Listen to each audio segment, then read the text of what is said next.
Hello everyone, welcome back to the TJOmega channel for day 1233 of our daily content grind, and it is time for another Transformer debate, or rather maybe just a question, because this seems to go back and forth in my audience every single time we kind of talk about this. But first, before we get into that, let us discuss last question that we asked, which was the better evil Optimus Prime. Do you like your Nemesis Prime or your Shattered Glass Prime? And this is a little bit more split than I thought, but we are about like, well, you can see the odds. You can see the math. I was trying to do it in my head. Nemesis wins. You know what? That's cool. I didn't know who was actually going to come out on this one. It seems like from the people who voted for Nemesis, the argument was there's just more that can be done creatively with Nemesis Prime as opposed to Shattered Glass Optimus. And you know what? I agree with that sentiment. There's a lot of ways you can get to Nemesis Prime, and based on that, there is a lot you can do with him story-wise and character-wise, whereas Shattered Glass is mostly just an inversion of Optimus himself, meaning it's pretty much a one-way street. What you do with him after that is up to you, but that's true of Nemesis too. So you go from like you basically go from like an open tube to a funnel, where there's only one path in and then a lot of paths out. An upside down funnel, now that I think about it. Bad analogy, TJ. Good job. Good job. Point being, I kind of agree with that sentiment. If I had my choice, I do prefer Nemesis over Shattered Glass. So good on you. Good on you. I agree with the majority here. So let's get into today's topic, because we are going to be discussing, we're going to be discussing proper Transformer villain, or maybe not. That's the debate. How do you like your flavor of Megatron? More specifically, should Megatron always be the villain, or is it okay for him to be a good guy? In recent years, it has become more and more popular to paint Megatron as a heroic, or at the very least, sympathetic character, because, well, frankly, he's just too popular. So, at some point, it's more marketable to make him a good guy and make sure his toys get sold than to keep marketing him as the lead villain. But that said, he really is the lead villain, isn't he? So I know there are purists out there who are going to always fall on one side of the fence, but I'm curious just how many of the modern depictions have swayed others into another way of thinking. Now, for starters, yeah, he's the de facto villain of the entire franchise. He's one of the classic 80s villains. He's up there with, the likes of Cobra Commander, Mum-Ra, and Skeletor, like all those characters from the 80s cartoons. And Megatron seems to be like one of the most long-lasting. Like from all the other franchises, it's certainly like the strongest of the four. And that's just base example. Obviously, from that era, there's tons of classic villains from all these different cartoons. The fact that Megatron held true means, yeah, like he does work really, really well as the lead villain of this franchise, doesn't he? So there's always going to be the purist out there. There's always going to be the purist who just sees Megatron as the villain at all times, and if they try to make him a hero, that's just writing a completely different character. That's not what Megatron is meant to be. And you might be right on that, because he is meant to be like as evil as possible. He is meant to be the antithesis of Optimus Prime. He is supposed to be a conqueror that doesn't really care about any other life forms, including his own men. That said, like the argument here becomes, you wouldn't do it to Optimus Prime, right? Because let's be honest, it's very rare when we see Optimus Prime evil, and it's always coerced into that. He's been reprogrammed, or like he's been corrupted by Unicron. At no point have we actually seen Optimus Prime actively decide that the more villainous route is the correct one.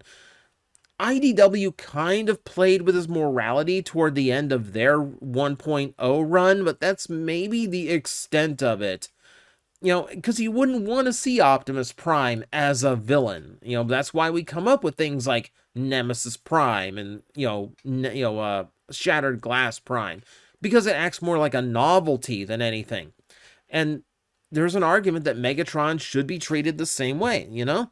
If Optimus Prime is sacred as a hero, then shouldn't Megatron be sacred as a villain? You know, when you put so many decades of work into making him the bad guy of the entire franchise, why would you go and twist that around? You know what? That's almost, it's kind of fair. That's kind of fair. You need that, that solid villain to hold up a franchise. I will give you that. I will give you that. And really, you need that consistent villain. You really do. Like, I'm a wrestling fan. I understand what it is like to need a villain that is always the villain, that actually, and like to keep them as evil as possible. Because when someone finally defeats him, the hero who finally steps up and, they're the one that actually takes the tyrant down, it's so exciting. And it's so cool to finally see.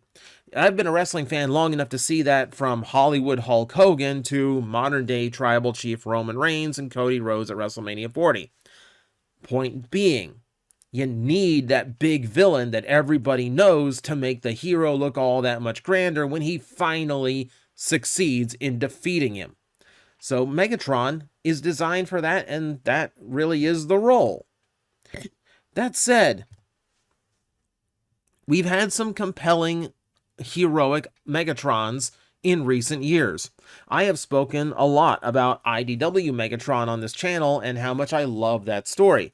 Let's not get it twisted. No, you cannot redeem Robo-Hitler. That is the baseline argument for people who do not like the IDW 1.0 story. And it's the argument made by people who I know for a fact didn't read the story. Because the entire point of the story is, no, you can't redeem him. You absolutely can't. He admits he's beyond redemption. This is a Megatron who spent 800 years in another universe, saving literally billions of lives the entire time. And by the end of that story, he still knew he was beyond forgiving. 4 million years of death, destruction, and conquer. And you can't just erase it no matter what you do. No matter what, he was that person at one point. He still deserves whatever punishment he's going to get. He himself knows that there's nothing he can do that would redeem him. But the whole point of the IDW Autobot Megatron story is that just because I'm beyond redemption, that doesn't mean I shouldn't try. Even though he was a bad person, he knows he was bad. He doesn't like the fact that he was bad. And he wants to make up for that however he can in whatever time he's got left. But he knows that's it. I can't redeem myself. I'm just going to try. I was that person. I'm not anymore. And just because I was a bad person doesn't mean I need to still be a bad person. That's the story of IDW Megatron. And I really, really like that story. I think it's compelling to see a character who knows he can't be redeemed, but still wants to do good. That's interesting to me. And we've seen other takes on it now. Earthspark also gave us a heroic Megatron. And this is one where, unlike the first Megatron, the IDW Megatron that we saw as a good guy, this one follows a different path of more like compelled to Optimus's side, to end the war. It's the whole, like, why doesn't Batman kill the Joker? It's because that he hopes to bring him down someday in a way that keeps him from coming back. That's the reason why the big hero doesn't kill the big villain, even though he knows it's going to lead to another disaster at some point. Gotham is going to be poisoned once again, but the hope is you can defeat them without sinking to their level. That's the heroic way of doing things. So when it comes to, your Megatron situation, when it comes to, like, this take on Megatron, we don't know how much villainy he did in the past, so, maybe there is room for redeeming this one. Maybe he can be, and, that's actually the story they tell. Then Megatron saw he was on the wrong and decided, okay, well, we'll try it your way, Prime. And that tells another interesting story because it's a take on Megatron we haven't seen in 40 years. And really, I feel like those are compelling, you know? Like, let's be honest here. Machinima Megatron was the only reason to watch this show. That good guy Megatron, who's just sick of the war, just completely over it. He's just tired. This Megatron is just tired. And you know what? Fine. I will see that. And this is again, I like this Megatron, and I think this is literally the only reason why you watch this show.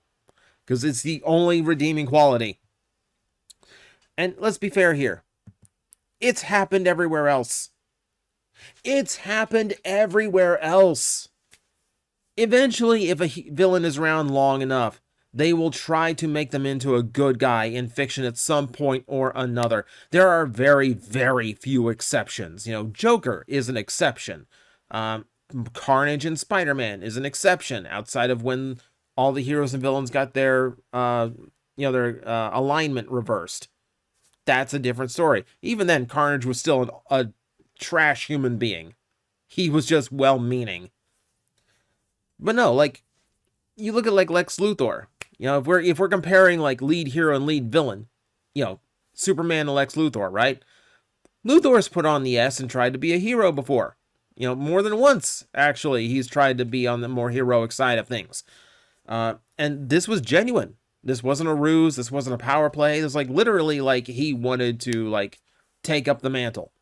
So, and you know what? Sometimes it works. This was actually an interesting story, and I'm someone who doesn't really like Superman, and even I was interested by this. And sometimes you have to do these things to kind of shake a character up after writing them for, you know, decades. But that said, you don't have to resort to that, and you don't have to resort to a full face turn here in order to get that. Cyberverse is so underrated story-wise. It is such an underrated show. We're going to do a whole video just dedicated to why you really should have watched Cyberverse and why you need to put respect on that series, because that show did things it really should not have been capable of doing. And one of the things it did was show a Megatron who can still be a villain, who can still be an enemy to the Autobots, but also be agreeable enough to decide, hey, you know what?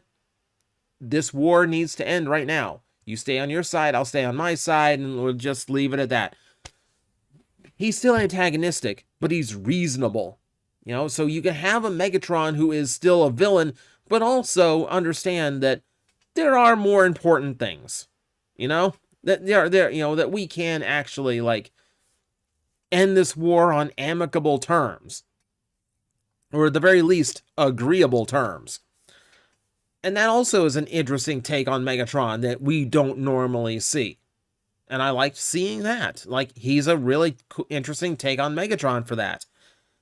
And things like that also allow story elements that we don't normally get in Transformers. One of the things that is apparent here, I mentioned Spider-Man and Carnage here. Now, give me that. So, like, when you're dealing with arch enemies, Optimus Prime and Megatron, yeah? Spider-Man, it's not Carnage. It's Green Goblin. Another character who is usually a villain, but has tried to be heroic more than once. The point being, there are always bigger fish in the pond. Megatron is the villain of Transformers, but he is not the villain. You know, he is not the bigger threat. You know, for that, you know, you're looking at, like, going back to Superman, Doomsday. You know, you'll say Lex Luthor is the main villain for Superman, but Doomsday is absolutely the bigger threat.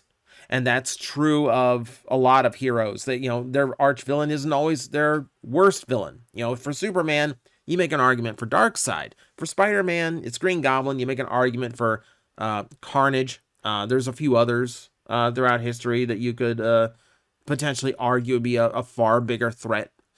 Things like that. That kind of toil on my mind, because it is something Transformers lacks. You know, we have the Fallen or Megatronus. But really, like, there's such a gap between Megatron and Unicron where there just aren't enough villain characters to fill the gaps. But the point being, you know, having Megatron as the villain means like there is room to step up, and that's where Megatron can also be written in an interesting way, even though he's still a bad guy. We saw that in Armada. You know, Armada Megatron kind of went, you know what? There's a bigger threat here. let's actually figure this out.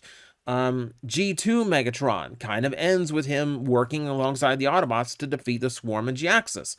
Again, he did not have to be a full-on hero to do that. He could just be agreeable for a while, and that tells another story that, frankly, isn't as interesting when he's just a straight-up good guy.